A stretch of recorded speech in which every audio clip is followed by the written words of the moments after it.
Okay.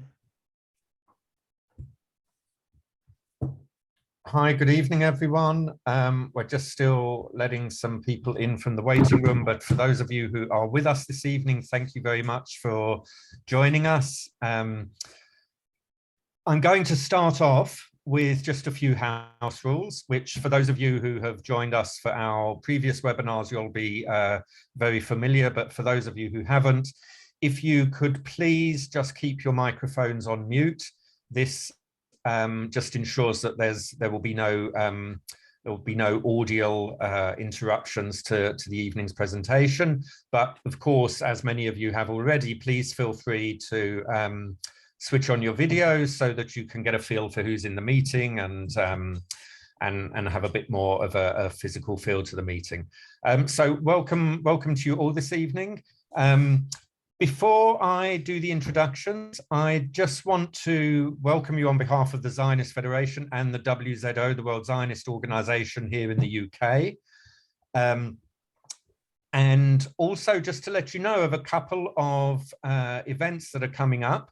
And I will follow this up with an email tomorrow to you all with full details. We have an event next Thursday evening featuring an Anglo-Israeli reservist soldier who served in the IDF spokesperson unit during the recent May Operation Guardian of the Walls. So that's next Thursday. And then the week after, the Thursday after, on the 21st, we are hosting the Israeli ambassador, Tzipi Hotovely, in a physical event in Northwest London. I'll send through all the details to you tomorrow, but for obvious security reasons, we can't divulge the actual location, but that will, once you register, that will be sent to you 2 days before the event. So please do consider joining us for one or more of those events. There is also, on behalf of our esteemed guest speaker, or one of our esteemed guest speakers this evening, Tuvia Book, there is an event that he is holding at the Mill Hill Synagogue next week. And it's all about Ilan Ramon, Israel's first astronaut. And it promises to be a very fascinating event. And as I understand, Tuvia, correct me if I'm wrong, but Tuvia will be there in person at the Mill Hill Shul. I will, yes. And I'll send details of that tomorrow as well. So now that I've got all of that out of the way, and we've got more people joining, which is wonderful, just to introduce our guest speakers. So we have Yael Breuer. Yael is a journalist. She's a TV presenter. And she's also an author. She teaches modern Hebrew, and she's a co-author of the fantastic book, which I have on my shelf and my children have in their book collection as well. It's called Hilarious Hebrew. And in tomorrow's email, I will follow up with details on how and where you can get that book. For anyone who has an interest in Hebrew, I would highly recommend it. And it's something I dip into every now and then. And as you know, as many of you who have joined us before, you'll be familiar with Dr. Tuvia Book, who is a leading Israeli tour guide. He's an author, an educator, and a former soldier in an elite IDF combat unit, and an absolute mensch. So, you know, without further ado, we're all here this evening to hear from both Tuvia and Yael all about Menachem Begin, Israel's sixth prime minister. And I won't attempt to say anything really about Menachem Begin. I'll leave that to the professionals that we have here this evening with us. So without further ado, Yael, I'm going to hand over to you. Thank you, Steve. Good evening, everyone. Right. It's not uncommon to describe various politicians as controversial, but I do think that Menachem Begin has taken that definition, that description, a step up. He's always been controversial since very early on, since he started his political involvement at an early stage. He still is, years after his death, a controversial figure. Both venerated and reviled in pretty much, I think, equal measures. I mean, in fact, only yesterday I spoke to two people who come to these lectures sometimes. One of them was very keen to come today. He said he's fascinated by Begin, and he's here today, and that means that he's had to get up at 6:30 in the morning because he's in New Zealand. So good morning, David. While the other one said that he wasn't going to come because he didn't want to hear about Menachem Begin. It made him too angry. And that's only, yesterday. So very much still a hot topic about Menachem Begin. But I think that whatever you think, whether you love him or loathe him, people would always disagree about certain things about Menachem Begin. And the first one is his incredible achievements, which Tuvia will obviously talk about. The second one is his very dramatic downfall. The third one, third one of many others, but the fact that he was an incredible speaker. He really had the gift of the gab, and when you think about it, Hebrew was not his native language. He was an incredible orator. So, like with all people, pretty much, yes, everybody, when we learn about the person, what they do, how they did it, why they did it, we need to go to the beginning. And my first question to you, Tuvia, will be exactly that. If you can tell us about Menachem Begin, the background of the family, the very early years, and in fact, just for your Jewish history pub quiz, the midwife who delivered Begin was in fact the grandmother of another controversial Israeli politician, Ariel Sharon. If you want to look into that as anything symbolic, it's up to you. But Tuvia, tell us about the child and the young person, Begin the youngster. Hey, good evening, everybody. Nice to see everyone again. So what's fascinating about Begin is you wouldn't have known by the way that he grew up what he would later turn into be on the one hand. On the other hand, we learn in Hebrew, in the Mishnah, Da me'ayin bata v'lana taholech. There's an expression that says, know where you come from in order to know where you're going to. Once we understand exactly Begin's upbringing and who his parents were and the environment he grew up in and what happened to him in his early years, it explains so much about Begin, the underground leader, about Begin, the politician. So his parents, basically, he was born in a place called Brisk. And Brisk is now in Poland, but it used to change borders every now and then. And basically his father, his name was Herzl, was a Zionist. His mother was very much an old tradition, from an old school traditional rabbinical family. So you grow up with a lot of tradition and Zionism together. So a very activist family growing up. He's very, very close with his siblings, with his parents. And he's also a very smart lad as well. And he basically at an early age, he got accepted to study law in Warsaw. And like many of the early politicians of Israel, was a polyglot. He spoke English, he spoke Polish, he spoke Yiddish, he spoke German, and he spoke remarkable Hebrew as well. As Yael was telling you about his oracle abilities, we are actually going to hear different excerpts of him speaking tonight with subtitles. But whenever he got up to speak, whether people loved him or hated him in the Knesset, everyone would just stop what they were doing. The cafeteria would empty out, people working in the corridors would empty out, Begin speaking, everyone would rush in to hear what he said. And the amazing thing is, of all Israel's prime ministers, he has had the most documentaries made about him because of his sheer fascination. It's kind of like Begin is Israel's Marmite. You love him or you hate him, but it's very difficult to be impartial to him.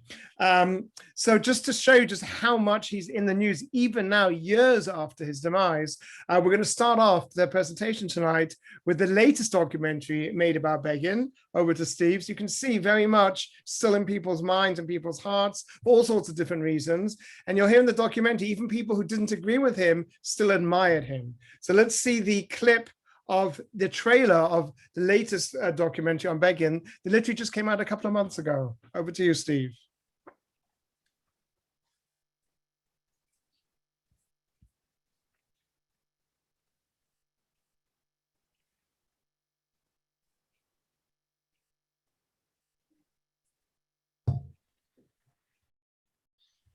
His whole vision for Israel was for Jews to come here, feel like it's a safe haven. באיזה סגנון אתה מתכוון להיות ראש ממשלה? סגנון יהודי טוב. What you want to say is stay straight. שנסו מותניכם. Very different from my political views, but I think he was one of the greatest leaders that Israel had. Menachem Begin believed in the need for the Jews to seize their future. Begin was very much a survivor. Never again. There won't be another Holocaust in the history of the Jewish people. He was described as being anti-democratic, but he proved to be the most democratic of all. He had faith in his convictions and a very clear view of the way that things are supposed to go. He was a hero for all the Jewish Ethiopian community. No more war. He had the credibility to make the first peace with an Arab nation. He was a man of profound contradictions. Both sides were engaged in an existential fight. Israel has nothing to apologize for. Menachem Begin, with all his faults, belonged to a different class of leader. Rise, struggle, and guarantee the prospect of living in peace for your children and their children.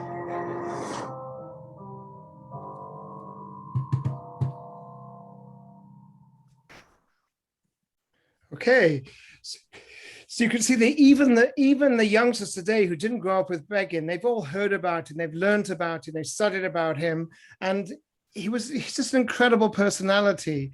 If anyone's familiar with the book, The Prime Ministers, you'll notice that of all the prime ministers who are written about in that book, Begin is the one who's really garners the most amount of attention.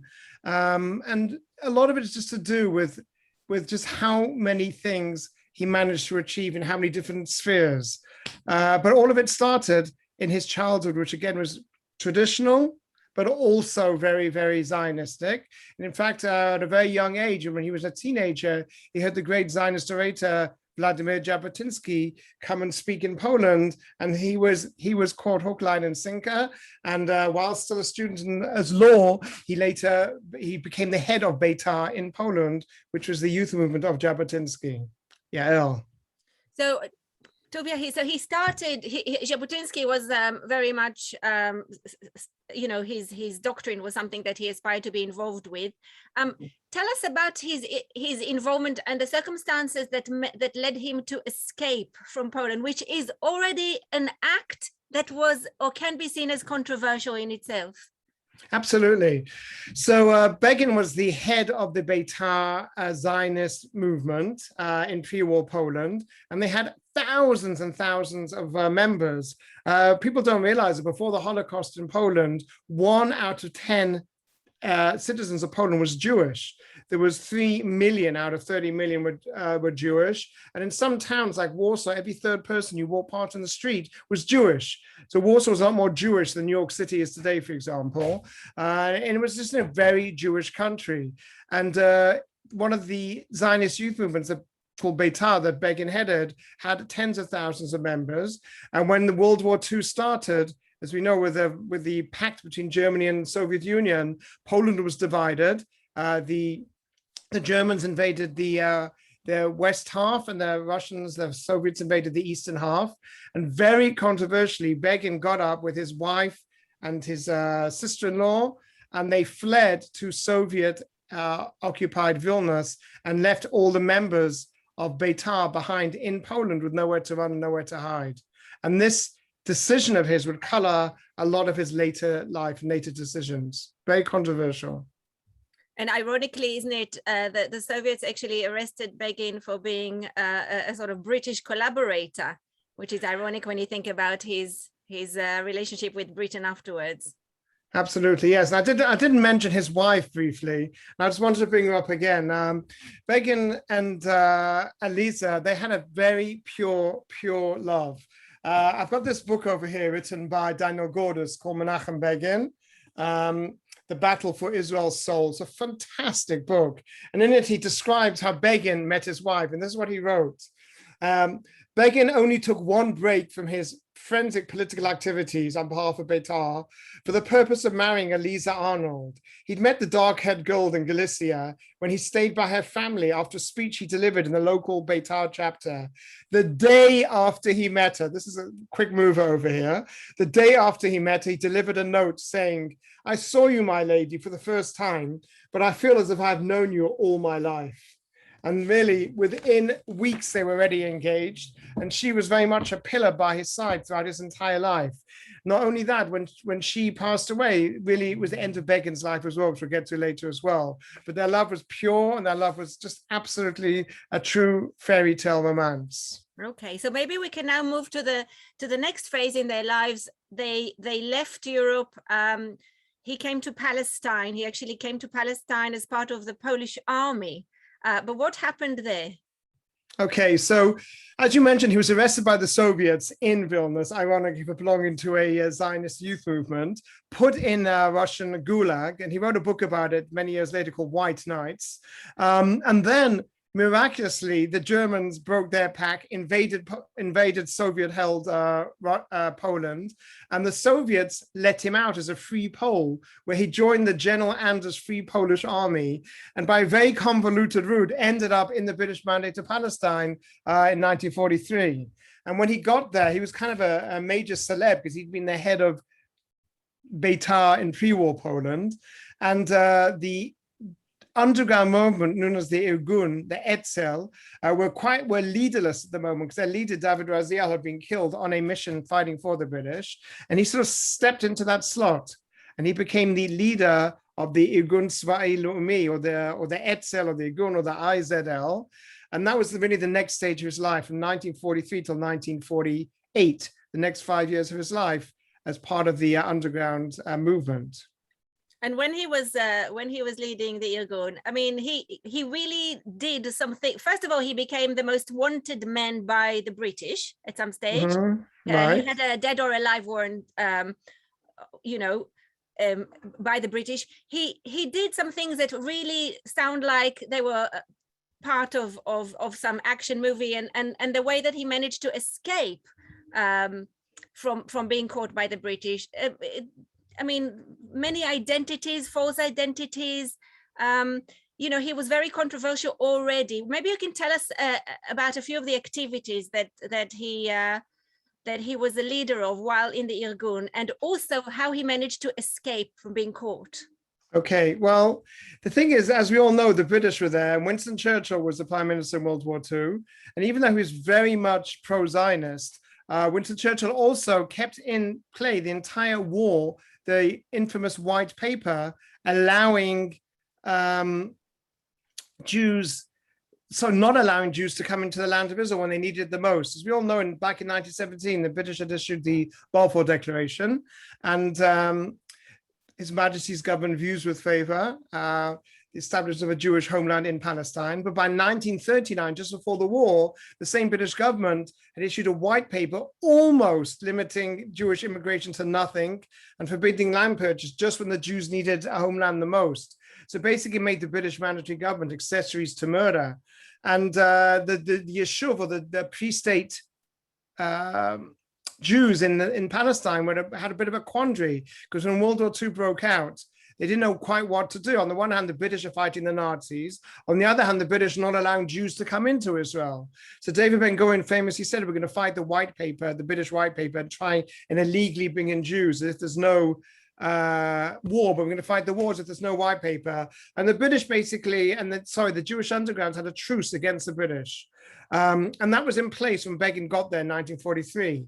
But in 1944, Begin decided the British are going to win the war anyway, and we need to get Jews in. And so he restarted the revolt against the British whilst World War II was still raging, which is really quite a controversial decision, because the British were using all of their manpower to fight against the Nazis, and Begin had restarted a war against them whilst that war was still raging. And he came to a conclusion when World War II was over, as we all know, very interestingly, the British population showed their gratitude to Winston Churchill by voting him out of office as soon as the war was over. And the Labour government came in, and their promise was, we're going to repeal the white paper. Of course, what happened is they said repeal. No, don't think you heard us right, Jews. We're going to reinforce it. So even people who survived the Holocaust are not going to be allowed in to the British mandate. And this caused a crazy thing to happen. It caused Jews to work together. So all the Jewish undergrounds, the Haganah, the Irgun, the Etzel, all decided to form a united Hebrew resistance to get the British out. So when Jews work together, we always know that things are quite serious. And whilst we had the united Hebrew resistance, what Yael was referring to, he carried out one of his most controversial acts as the head of the Irgun, and that was the infamous King David Hotel bombing in July 1946. The result of that, as we all know, was 91 casualties. Jews, British and Arabs were all killed when that hotel exploded. And it's basically was part of his legacy to such an extent that many years later, when he came to Britain as an official state visit as the Prime Minister of Israel, there was large demonstrations against him because he was seen as a terrorist for what he did during the Irgun. So the King David Hotel, we have there's something in England called the Secrets Act, the Official Secrets Act. Begin claimed they were warned. The British said they weren't warned. It turned out years later when the papers were released that they were warned, but the British officer in charge of the hotel said, we're here to give orders to the Jews, not take orders from them, and refused to evacuate the hotel. But this was only known decades later. At the time when that hotel exploded, even the other Jewish underground movements were very, very critical of Menachem Begin. And the British, as Yael mentioned, put an award on his head, not just a reward, £100,000. It was a vast amount of money. He was the most wanted man in Palestine. So, and he had a very distinctive look as well. So the question is, when you look like Menachem Begin, how do you hide yourself? And just to get an answer, the Israeli National Library put out a 1-minute clip on all the disguises that Begin used. Let's go and see that one next. Steve, over to you.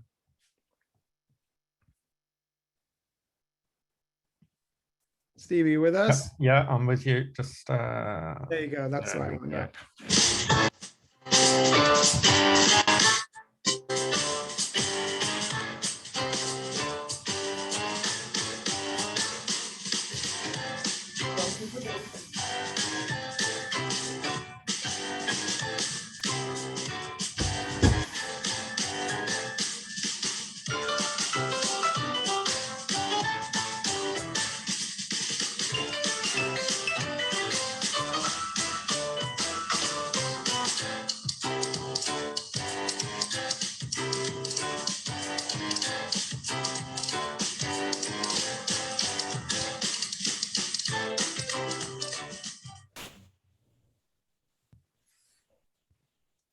Okay, so as you can see, he definitely kept the British guessing with all his disguises, from rabbis to university students to German immigrants, and they never actually caught him. But I did want to mention, just to add on, something that will come out later, that the documentary that we saw at the beginning was called Hama'afach, or The Upheaval. And that refers specifically to something that happened in 1977 when Begin finally left the opposition. But in it, he refers to an event that happened when he was head of the Irgun. And this event was in the British Mandate prison in Jerusalem. There were two, an Irgun member and another Jewish underground member who were caught.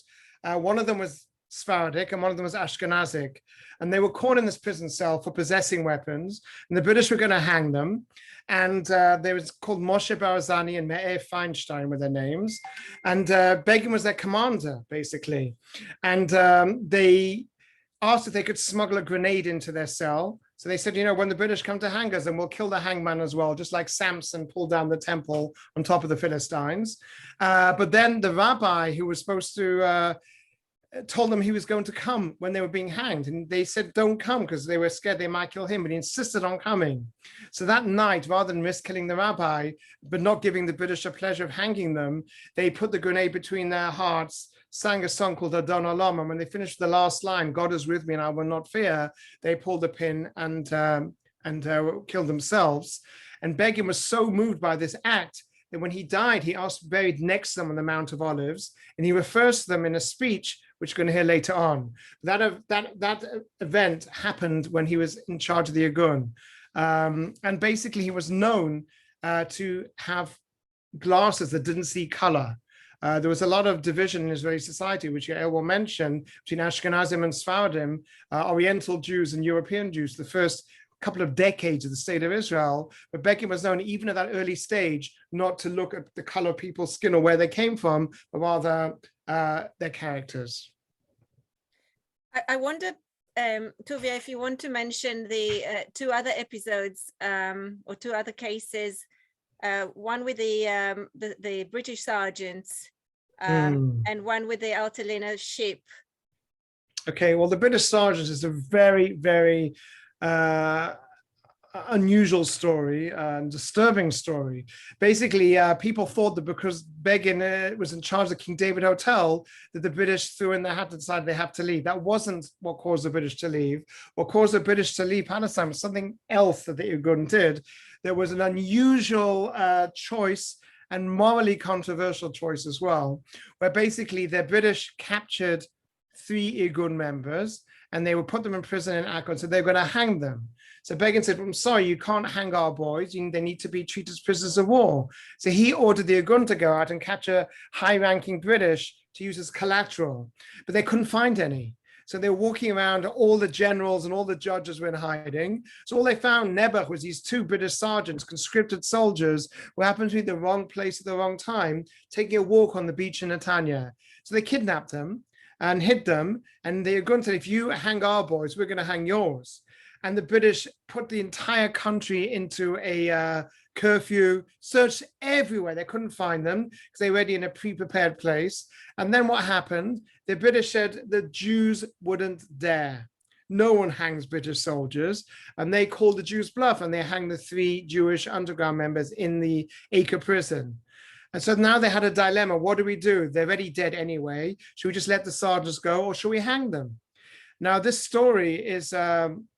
was taken up years later by the famous writer Elie Wiesel, who wrote the book Night about his Holocaust experiences. He wrote a follow-up book called Dawn, dealing with this particular episode as well, and the moral dilemmas.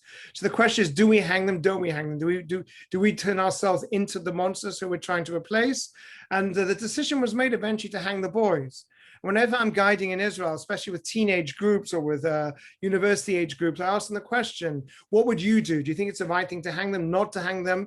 And again, as much as it's difficult to judge people years later, it's a very, very emotional decision to make. On the one hand, if we hang them, are we no worse than our enemies? On the other hand, if we hang them, maybe that'll stop the British hanging our men as well. They didn't know. So they made the decision to hang them. The next question I asked them is, what would you do if you found out that one of those British conscripts was a Jew? Would you let him go and only keep the non-Jew? And it could have happened. My late grandfather was a soldier in the British 8th Army, North Africa and Italy with Montgomery, and Jews were conscripted by large numbers to the British Army. And one of these guys was a Jew. So what do you do in that circumstance? You let him go? Don't you let him go? And the crazy thing, if you want to talk about bravery, and this is an unusual story, which might be the only thing you'll remember from tonight, is that one of them was Jewish. His name was Clifford Peace. He was from Wales. And he decided not to tell the Irgun captors that he was Jewish, because he didn't want them to let him go and to kill his friend. So he didn't say anything. But when the Irgun hangman, for lack of a better word, was putting the rope around his neck, he said, Shema Yisrael, the last Jewish prayer that one says before one dies, praising God in Hebrew. But they hanged him anyway. And the hanging of those 2 sergeants, despite the fact that the British had 100,000 soldiers in Palestine, there was only 600,000 Jews. So for every 6 Jews, there was a British soldier, but the hanging of those 2 sergeants broke the British will to stay there anymore.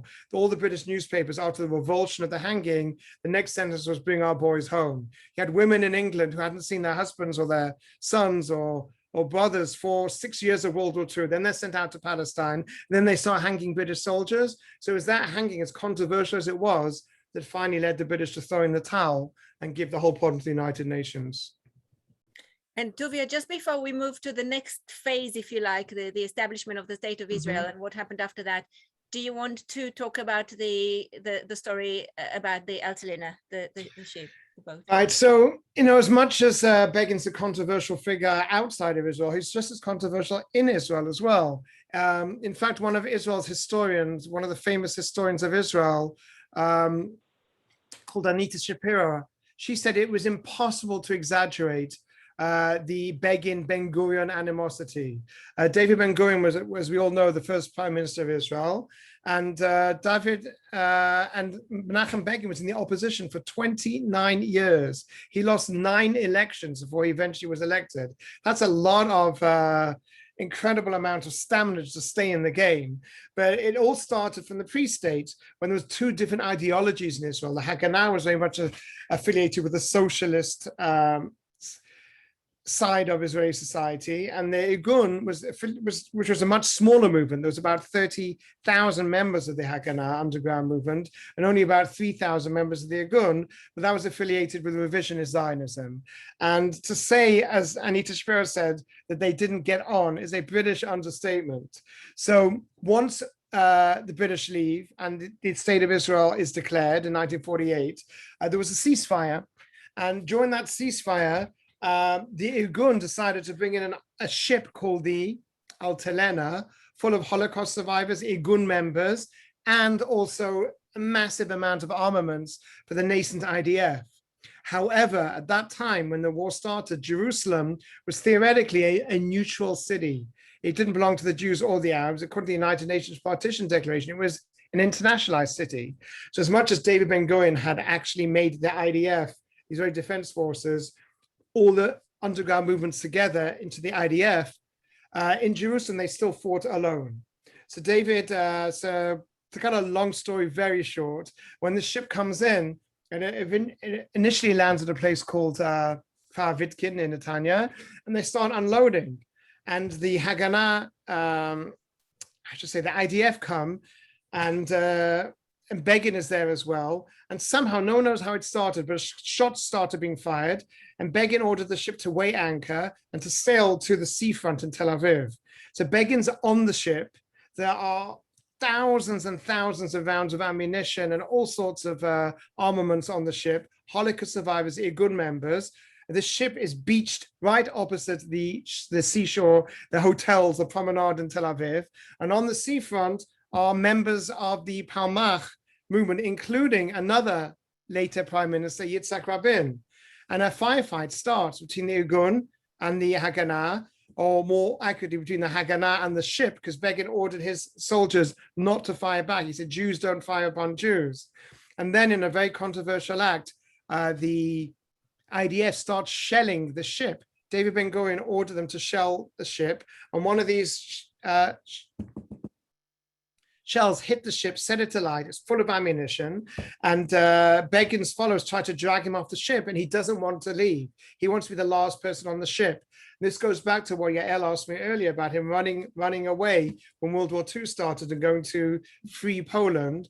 And because he had this like stigma, he wanted to stay on the ship. Eventually they dragged him off. People say it was Ben Gurion's attempt to actually kill Begin, just in case you think Israeli history is boring. And Ben Gurion later said, the cannon that fired on the Altalena should be blessed, and if there's ever a third temple, that cannon should be placed in the third temple. There's quite a strong hatred going on over there. And that kind of hatred and enmity is what colored Israeli politics for the next 3 decades. And very interestingly, when Ben Gurion finally gets onto the seashore, he makes a very emotional radio broadcast, and he says the famous line in Hebrew, Milchemet achim leolam lo. We will never have a civil war. And he forbade any of his followers from responding or fighting back against the Haganah. Wow. So, yeah, okay. Crazy stuff. Moving on, the establishment of the State of Israel, 1948. Begin becomes more of a mainstream politician, if you like. But as you said earlier, he was in opposition for so many years. I don't know 29 years. Yep. Yes, and you know, it takes a special person to stay, you know, in that role for such a long time. But then eventually in 1977, something happens. I don't know if you want to say anything about the time until 1977, or shall we talk about the Mahapach? Okay, so just one thing I want to say before 1977, and that was something that happened in the early 1950s, also very controversial and very interesting. And that basically is the decision whether to accept reparations from Germany in the early 50s. And let's not forget, Israel back then had about 120,000 Holocaust survivors living in Israel. It's very raw. People walk. I even remember as a child walking around Israel and still seeing people numbers on their arms and people speaking secular Yiddish, which is very much a dying language today. And it was very, very much in people's minds, especially Begin himself, who lost both his parents and his siblings in the Holocaust. And David Ben-Gurion was a very pragmatic man. And he decided that he was going to accept reparations from West Germany. And Begin led demonstrations of tens of thousands of people against this. And he was very, very very biblical about it. Begin had his certainties, and one of his certainties was that the modern Amalek, the modern enemy of the Jewish people, was Germany, and there is no compromise. Never let Amalek off the hook. Timchok et zecher Amalek. We've got to wipe out the memory of Amalek. And he asked questions like in the Knesset. He said to Ben-Gurion, "How much money are we getting for every dead Jew?" So it's a very biblical way of asking questions. And he made fun of the German word for reparations, which was wieder gut machen, which means make things good again. He says, how can you make things good again? They murdered my brother, they murdered my sister, they murdered my mother, they murdered my father. We should never accept money from Germany, it's blood money. And he was very emotional about it. And there were mass demonstrations in Israel, both for and against the more pragmatic side of Ben-Gurion, which said, listen, our population's just doubled in the first 4 years. We went from 600,000 to 1,300,000, whilst fighting a war on all fronts. We need money wherever we can get it from. To Begin, who said, no, we need to stand on principles, not 1 cent. We don't want blood money. And there was riots outside the Knesset, windows were broken, tear gas was used by riot police, ironically made in Germany. And basically, from that moment onwards, Ben-Gurion, by the way, got through with a narrow majority to accept reparations. As you all know, who've been to Israel and seen all the Mercedes taxis. But from that moment on, Ben-Gurion never referred to Begin by his name. He'd always say, the gentleman next to the member of Knesset so-and-so, etc., etc. A lot of animosity and two very different worldviews, the pragmatic worldview of Ben-Gurion and the very ideological, almost biblical worldview of Begin. So that's just one instance I wanted to highlight from the early 50s. And then comes 1977 and everybody is completely shocked by the election results. Nobody expected that. Everybody, the polls, they showed that Labour was going to win the elections again, but they didn't. Begin actually won. Was it the ninth attempt? The ninth attempt after 29 years in opposition. I have to say, those who know me know that I'm particularly interested in language, and the then he was nicknamed Mr. Television, Chaim Yavin. He was Israel's definitive news presenter.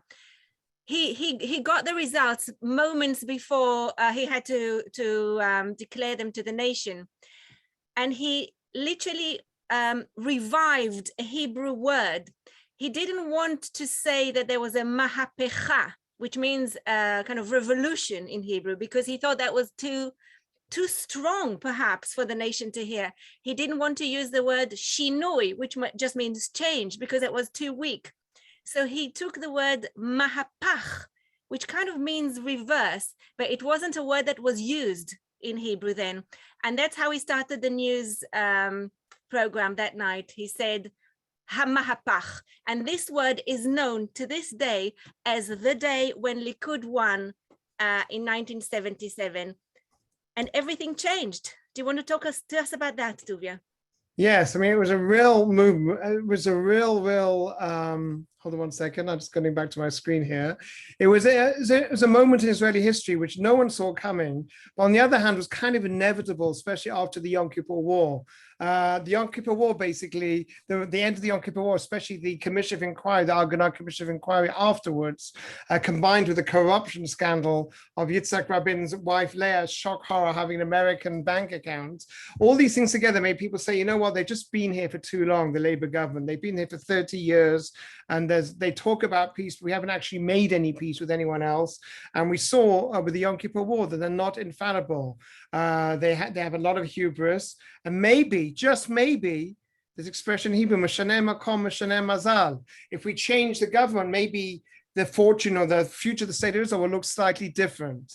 And one of the main reasons why Begin did win that election was people who've been very much marginalized by the elitist Ashkenazi Labour Party, with the Mizrahi Jews or the Oriental Jews, who'd basically been looked down upon because, oh, you don't appreciate Mozart and you don't have European educations.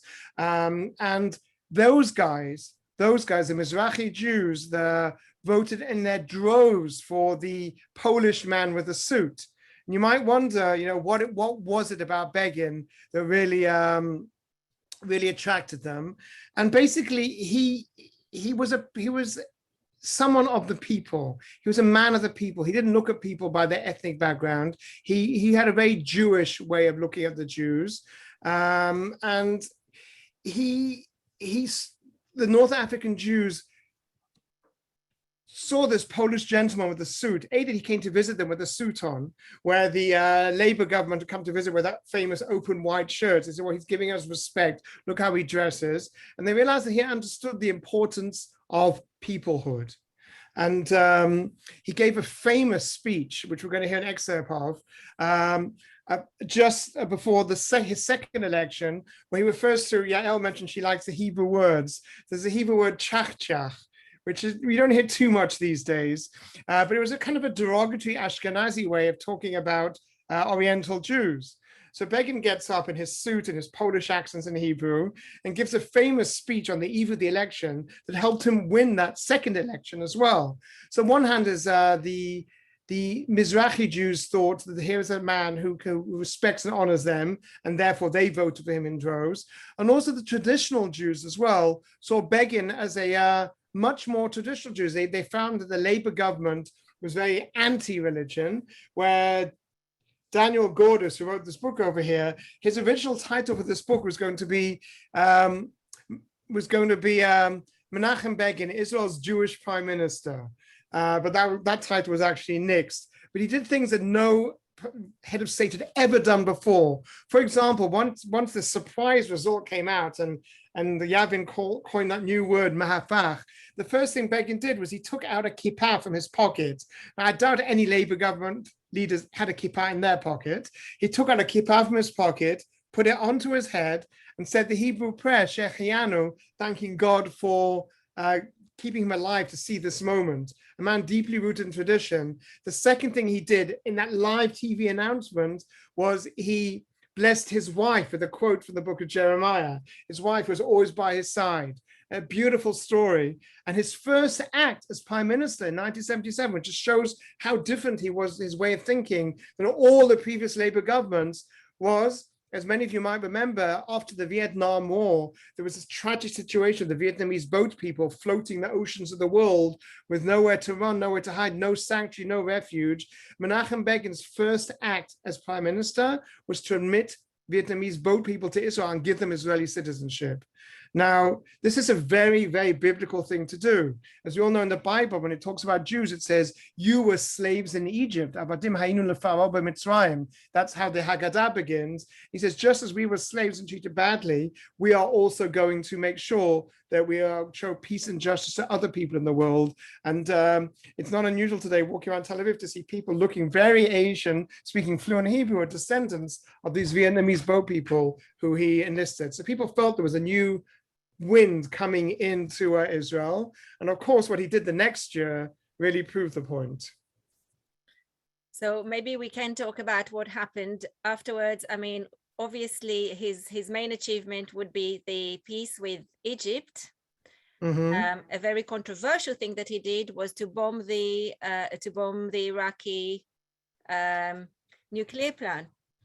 So okay. Let's talk about the peace with Egypt. Nobody before him, not from the more peacenik perhaps Labour Party, managed what Begin actually managed. How did that happen?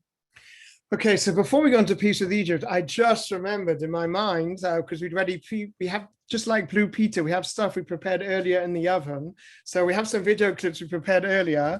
And we actually happen to have one of the famous speech he made when he wanted to unite the Ashkenazi and the Sephardic Jews. And this speech, if anyone's been to the Menachem Begin Center in Jerusalem, which I well recommend, it's a phenomenal place to visit. They have recordings of his speeches. And one of the most favorite speeches he gave was when he says, we don't need to focus on what divides us, but what we have in common. So before we move on to the Peace with Egypt, I'd like to ask Steve to show us the third clip, which talks about his warmth and treatment of Oriental Jews. And it finishes with that famous clip when he references the two Jews who blew themselves up in the cell near Gun. One was Ashkenazi, one was Sephardi. And then his last 4 words, there are English subtitles, tells you exactly the way he felt about Jewish peoplehood. So let's have a look at that clip before we move on to the Peace with Egypt. Steve.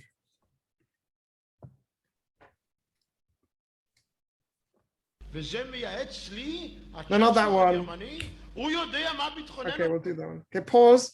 Okay, this one, we can watch this one as well if you want to hear Begin instead of hearing ours. This is the way Begin relates to the German chancellor, because we mentioned he had one very, very clear principle in his life, that Germany was the enemy of the Jewish people, and he couldn't get that out of his head because of what had happened to him personally. So here's a famous clip of Begin. We'll watch that clip, Steve, which is basically Begin reacting to the German chancellor telling him how to run the country. Okay, go for it. וזה מייעץ לי, הצ'אנסלר הגרמני, הוא יודע מה ביטחוננו ואני לא. אני הופקדתי על ידי העם לשמור ביטחונו. זו חובתי הקדושה. והוא נותן לי עצות לכל אירופה ולכל העולם, איך להכריח אותנו לקבל מדינה פלסטינית, הרי זה מעשה איבה שלא היה כמוהו. וממי הוא בא? מבנו של העם הנושא באחריות בעד רצח שליש מן עמנו, 6 מיליונים, דבר שלא קרה מאז האלוהים ברא את האדם והאדם יצר את השטן.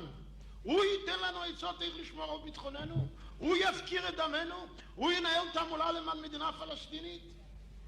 אז כשאדון שמיט, צ'אנסלר, תסלחו לי רבותיי, אני באתי מן המחתרת הלוחמת, אני לא מפחד מפני אף אחד, אני אומר לו את האמת בפניו. אין לי שום סיבה לפחד. אנחנו ראינו את המוות לעינינו כל יום. אז כשהוא אומר דברים כאלה, אני לא אשיב לו? אינני יודע מה שקרה עם עמי, אינני יודע מה שקרה עם משפחתי, אינני יודע מה שקרה עם אחותיכם ואחיכם. מה, אינני יודע? הוא אחרי כל אלה יאמר לנו, תקימו מדינה פלסטינית? כלומר, תעמידו את 3.5 מיליון היהודים בארץ ישראל בסכנת מוות וכיליון, ואני לא אשיב לו? נשיבותי לו. כמו שצריך, ידידי.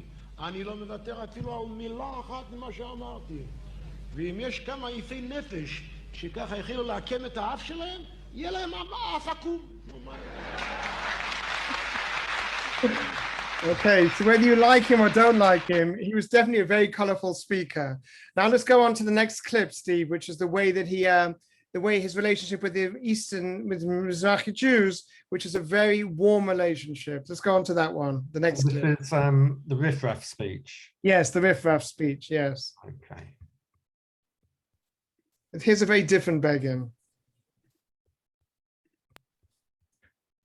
המצב עם אחינו בני עדות המזרח היה במשך למעלה מ-30 שנה כזה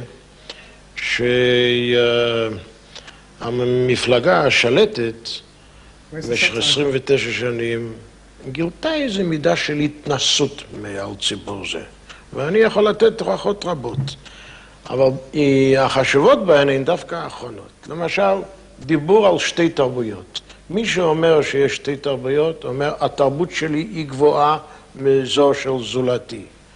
זו פגיעה חמורה. לא חסר בכלל שום דבר, אנחנו מאושרים, לא חסר שום דבר, תודה להם. מקווה שזה ימשיך בצורה כזאת. Sorry, Tuvia? The subtitles there, you have to make it a bit smaller so we can see the subtitles. You got it? No, there don't seem to be any subtitles. It doesn't matter. I think the main thing is the bit that we saw was the main thing. Let's just go skip right to the end where he gives the speech. The very, very last, like 20 seconds. Yeah, this here.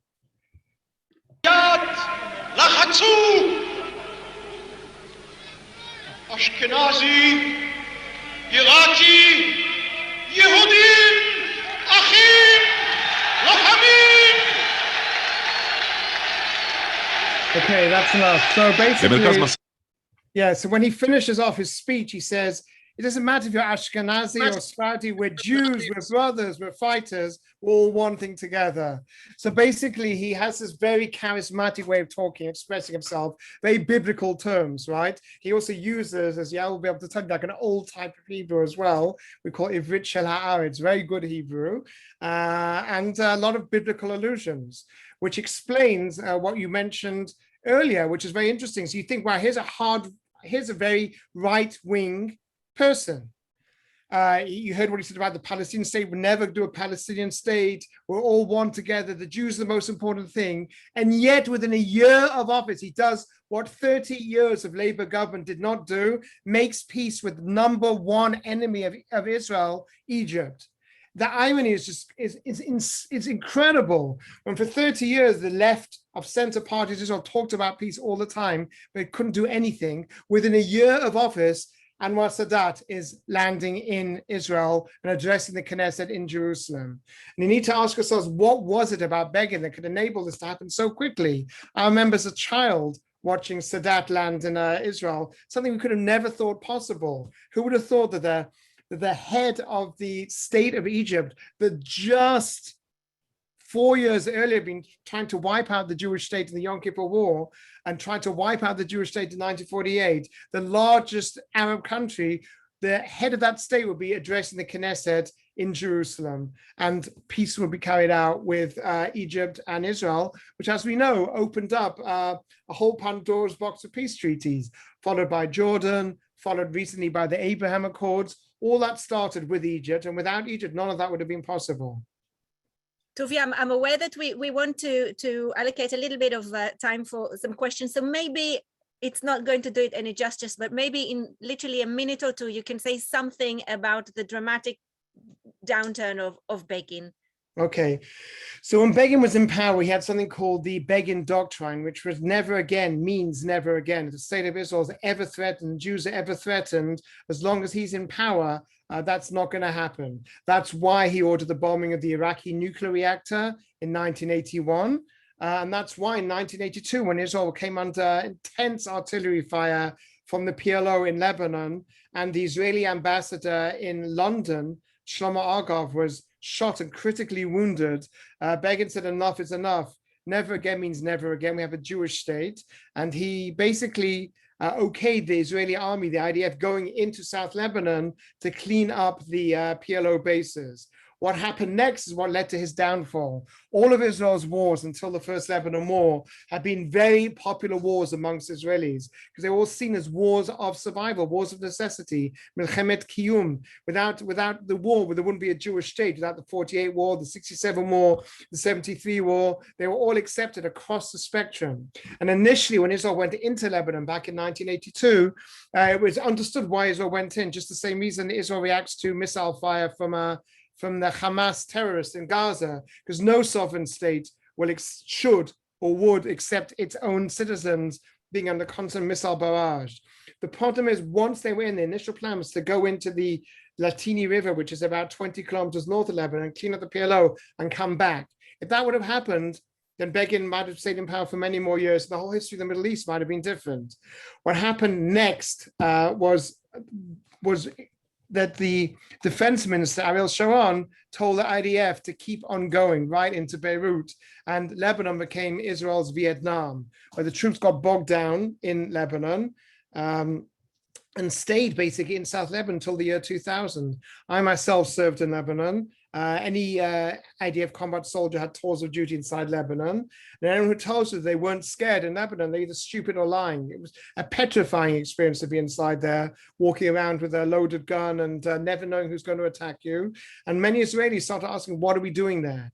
And when Begin was in power and they went over the Latini River and kept on going to Beirut and got bogged down, protesters would stand outside the Prime Minister's office in Jerusalem, and every time an Israeli soldier was killed, they would add the number onto the list. And he just saw all these numbers growing and growing and growing. He had a deep love of the Jewish people. He was also by that time quite physically frail as well. He'd broken his leg. He'd had a lot of health issues, and both him and his wife were getting on in years. And that combined with apparent lack of knowledge, exactly what his defense minister was doing, caused a lot of uncertainty in Israel. And also with Begin himself, he wasn't quite sure exactly what was going on, so it seemed.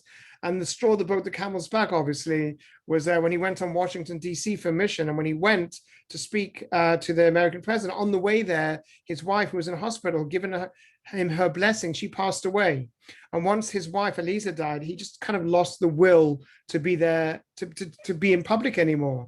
And ironically, the man who spent 10 years of his life hiding from the British, spent the last 10 years of his life hiding from the Israelis and lived in total seclusion, was never seen in public except for twice a year to visit his wife's grave and to visit the doctors. And so really the Lebanon War and the death of his wife caused this fiery orator, this brilliant Zionist, this passionate man to spend the last 10 years of his life in total seclusion. Okay. Steve, we have just a few minutes. Do you want to present questions to Tuvia from the chat or from a list that you already have? Yeah, so I'll just put some to Tuvia now. Tuvia, can you referred earlier to revisionist Zionism?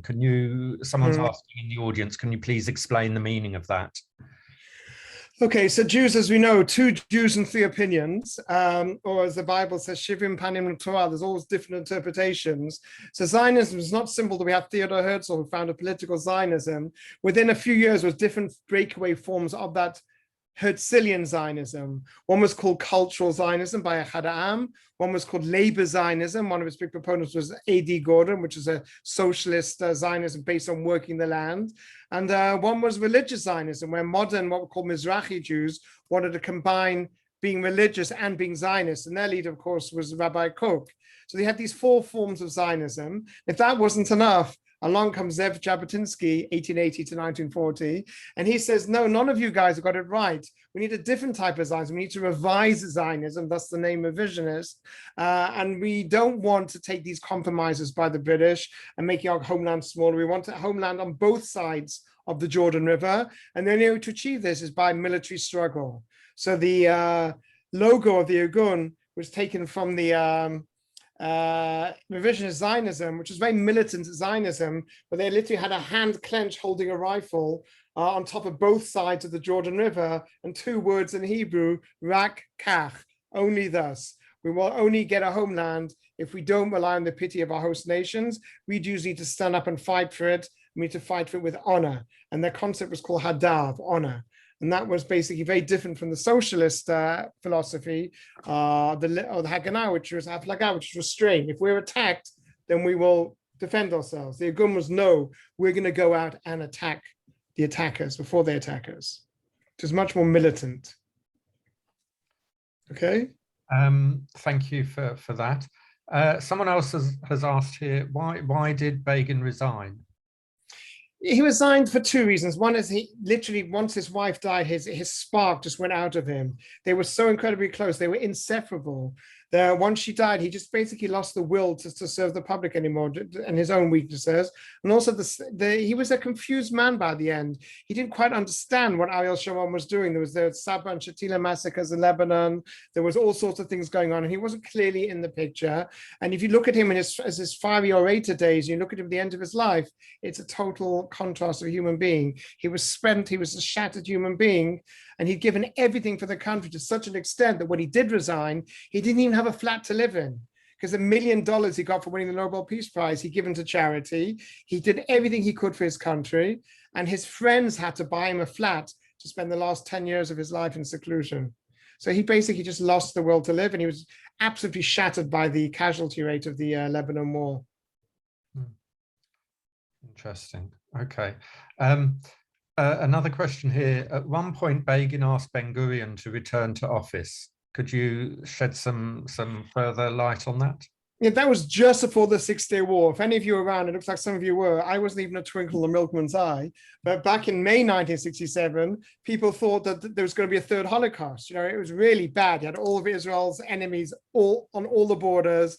The rhetoric coming out from Egypt and from Syria didn't leave much to the imagination. We're going to finish off Hitler's job. We're going to throw the Jews into the sea, etc., etc. It's going to be a momentous massacre. In Israel, there was panic. They were digging up graves in parks, mass graves. And in May 1967, there was a very much a fear among the nation. And the prime minister at that time was Levi Eshkol, some of you might have heard about earlier, who wasn't known to be a charismatic, dynamic speaker, especially in an address he gave before the war when he started stuttering and stumbling because he couldn't read his script properly. And so Begin realized, as much as him and Ben-Gurion had a tremendous animosity, Ben-Gurion was one person who now is living in retirement, by the way, down in his kibbutz, that could unite the nation in this time. And he said, more than anything else, more than me, it's more important that the Israelis get united in this time of crisis. And he called on Ben-Gurion to return to public office, which he didn't. But after that, Ben-Gurion said, if I would have known Begin better the way I know him now, maybe we wouldn't have had all that hatred. So that was it, just before the Six-Day War. Okay. Pivotal moment. Another question here. What was the relationship between Begin and the Lehi Stern group? Yeah, well, what people don't understand is just how small the Lehi or the Stern group was. I mentioned there was 30,000 fighters in the Haganah, 3,000 fighters in the Irgun, and the Lehi only had about 300 members at the top. And they broke away from the Irgun. Even according to the standards of the Irgun, these guys were like crazies. When the Irgun and Haganah decided, when the war broke out in September 1939, they were going to have a ceasefire with the British, the Lehi not only said, we're not having a ceasefire, we're going to carry on fighting the British, they also started secret negotiations with Mussolini's Italy. Like, they were like totally off the spectrum. So there wasn't very warm relations at all. Everyone considered them to be outsiders. And then literally there was just a couple of hundred of them. They just get a very bloated perception because of how controversial they were. Mm-hmm, mm-hmm. Okay. So I think that brings us to the end of questions submitted here. But I understand, Tuvia, that you have some questions that were sent through to you. Oh, that's a good one. Let me find those ones. You could just talk quietly amongst yourselves whilst I just pull those up. Yeah, someone sent some questions in earlier, which I will just rustle up in 1 second. Meanwhile, Yael, what would you like to add about Ben-Gurion, about Begin's legacy whilst I look up these questions? No, I remember Begin. I remember actually a lot of comedians who copied and imitated his the way he was talking, because what you have to remember is he was of a generation that was disappearing, and the Hebrew that he used was it was amazing, but it was very un-Sabra, un-Israeli, not a new generation Hebrew. So very much he was a man of his generation. Israel will never elect, I suppose, any leader who is not who doesn't represent current Israel. So these guys, Ben-Gurion and Begin and Golda, whether you agreed or disagreed with them, they were all of them of a certain type and of a certain generation. That anthropologically, it's fascinating to view them leading the new country. Okay, so that was very interesting. I just found the questions we have.